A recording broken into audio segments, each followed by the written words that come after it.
everyone, I'm again back with a video on representation of geographical features, theme 1 from class 8th geography. So let's start with the introduction.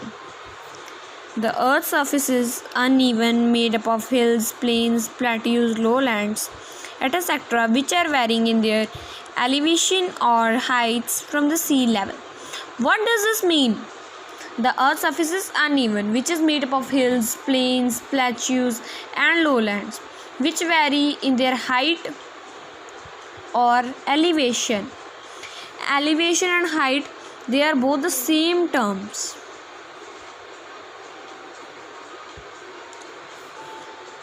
From the sea level. The total terrain is also called physical landscape.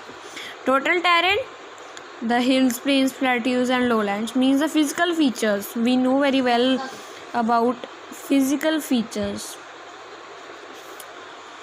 Physical landscape also we say to total terrain. It can be represented on the maps through different methods such as spot heights, contouring, etc.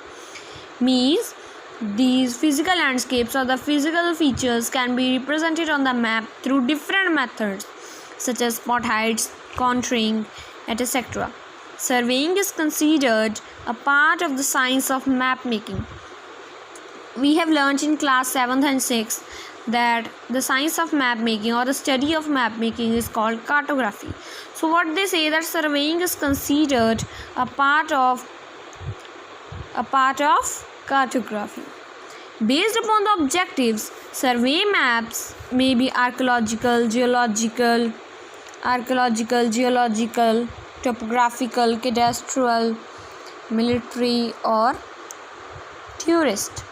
Since topographical maps are large-scale maps, they show a great deal of detail about the relief. What does relief means?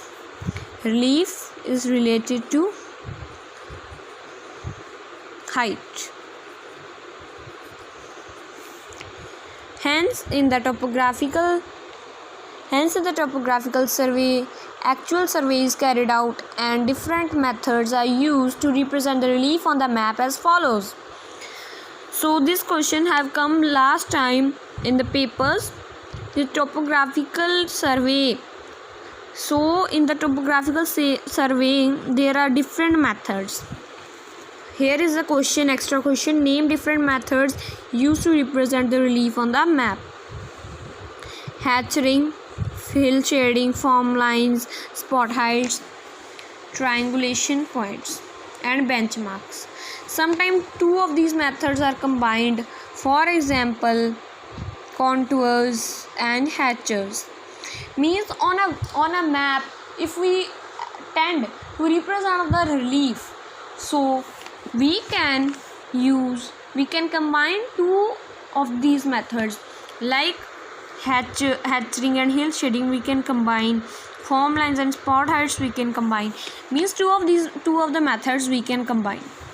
Hatching. What is hatching? Hatching are the short lines representing direction of a slope. For steep slopes, they are drawn closer together than for the gentle slopes. However, for a flat ground they cannot be used at all. So what are hatches? Hatches are the short lines which represent the direction of the slope, and the steep slopes they are drawn close together, and the gentle slope they are drawn far, and on the flat ground they cannot be used at all. So let's come to the next page. The disadvantage of hatching. It gives no indication of the actual height, and that both height, plateau regions and low plains are unshaded. Means the most important disadvantage that come in papers almost all the time, that is that what is the main disadvantage? That is no indication of actual height. They have the no indication. Actual height indication, they have no indication for actual height. They don't indicate. So the close hatching of the high mountain regions tends to obscure other details of the map. Here are the two disadvantages. So you can learn it, and you can take the screenshot from the video and you can learn it. I will write, or I will type the link for the screenshot in the description box. So now we will come to hill shading. Hill shading shows a relief by light and shade. Two methods are adopted for this purpose. Hill shading shows a relief by light and shade, like this. Shade, light. So two methods are adopted. Here are the A and B. These are the advantages. A line is imagined to be vertically over the area being mapped. The steep slopes are then shown by dark shading, and the level ground, whether the high or the low, are unshaded. Light is imagined to be shining from the southeast, so that the northeast facing slopes are more darkly shaded than those of south and east. Here is the pic for hill shading. Here is the pic for hatchery.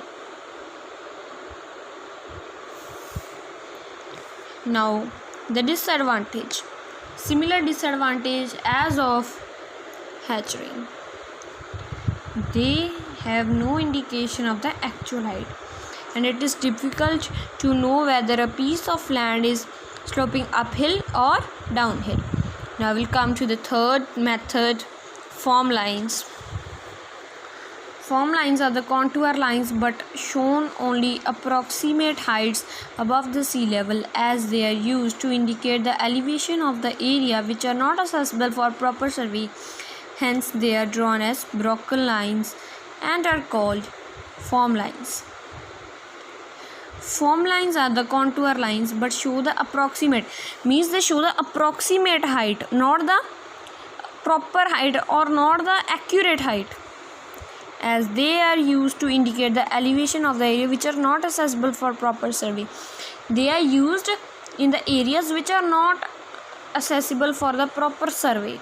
Hence they are known as broken lines also, and they are drawn also as broken lines and are called form lines. See, here in the diagram, broken,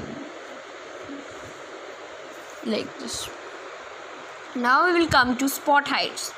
Look at the sample survey which shows a number of dots with a number beside them denoting the height of that point above the mean sea level.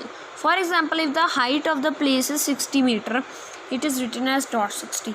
So what does spot height means? If the height according 120 meter, if it's given, so it would be written according to spot heights dot, a dot, and beside it 120. Okay, spot heights. So what is the definition? Spot heights are the actual heights above the mean sea level fixed during the survey. These are the actual heights which are fixed during the survey. For example, 332, 289, etc. Now we will come to triangulation method. In this method, the height of a place is fixed using trigonometry. Trigonometry is a study and is shown with a triangle on the map with a number beside it. In the spot heights, we have the dots, but in it we have the triangles. Same example I take, 120 meter. Now we'll come to the last paragraph of our video. Benchmarks. Benchmarks are the permanent survey points shown by the stone or building. They indicate the height of that point above the sea level through accurate survey and denoted as BM 200 meter as an example. So these are the permanent survey maps. They show the accurate height. They show the permanent height. So if we have 120 meters, same I will take. So it would be written BM 120 meter. BM is benchmarks. So I hope after seeing this video you would have learned about all the different methods to represent the relief on the map. Thank you for watching this video.